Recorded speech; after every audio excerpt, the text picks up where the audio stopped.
alaykum, men Xudoyqulova Nizor, Atelix loyihasining asoschisiman. Bizning shiorimiz sizning o'lchamingiz, bizning standartimiz. Siz orzu qilgan uslubni biz yaratamiz. Xo'p, bizdagi muammolar, borish kelish qiyinchiliklari, baxt sarfi, transport muammolari, dizayn tanlashdagi muammolar, qomatiga mos dizayn yo'qligi, shaxsiy kriteriyalarga e'tiborsizligi. Bizning taklifimiz: dizayn tavsiyasi, faoliyat turiga, teri rangi, soch rangi, qaddi qomatiga mos holda dizayn tavsiyasi, onlayn buyurtma berish, yetkazib berish xizmati, shaxsiy stil tavsiyasini beramiz va professional tikuvchilar bilan birgalikda ishlaymiz. Maqsadli bozorimiz: biz O'zbekistonda xotin-qizlarni hisoblaganimizda 8 million xotin-qizlarni olganmiz, chunki ular gadjetlardan foydalana oladi. 2 million 400 sonini biz qanday chiqardik? Ya'ni bunda biz 18 yoshdan kichiklarni va 50 yoshdan kattalarni chiqarib tashladik. Va 120 ming xotin-qizlar qolgani bizda maqsadli bozorimiz, ya'ni bozorni 5% ni oladigan bo'lsak, 120 ming aholi qoladi.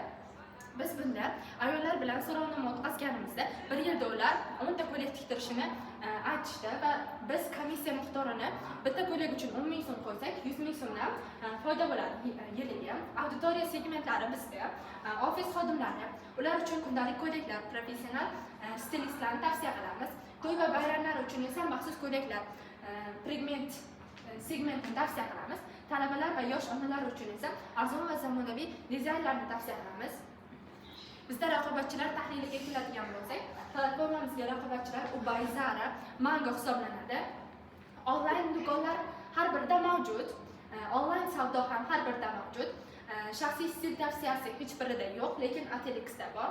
Aynidan foydalanish hech birida yo'q, Atelixda bor. Hech qaysi bir tikuvchilikdan foydalanishmaydi. Biz esa tikuvchilar bilan ishlaymiz. Asosiy daromad manbayimiz bizda B2B va B2C usulda ishlaydi. B2B'da biz tikuvchilar uchun reklama maydonini taqdim etamiz. Komissiya miqdorini 10% deb inobatga olamiz. B2C'da esa tezkor yetkazib berish xizmati orqali yetkazib beramiz va premium obunalarni taklif qilamiz.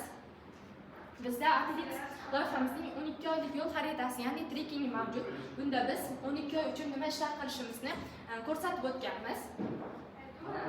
Investitsiya so'rovi va strategiyasi: biz bunday investitsiya so'rovi uchun 50 million so'mni olganmiz. Biz 50 million so'mni nimalarga ishlatamiz? Texnologik rivojlanish uchun 45%, marketing va mijozlarni jalb qilish uchun 33%, operatsion xarajatlar va kengayish uchun esa 20% ni ishlatamiz. Loyiha holati bizda MVP holatda turibdi. Potensial mijozlar ro'yxati 100 taga yetgan. Tikuvchilar bilan hamkorligimiz 10 ta tikuvchi bilan hamkorlikda ishlayapmiz. 65 ta dizayn namunalarini yaratganmiz. Hozirda beta test bosqichida turibdi. Bizning jamoamiz: men Xudoyqulova Nizor, loyiha rahbari, founderman. Zoirov Ozodbek texnologik rahbar, Rahima va Laziza esa sotuv menejmeri hisoblanadi. Atelix siz orzu qilasiz, biz uni yaratamiz. Savollar bo'lsa marhamat.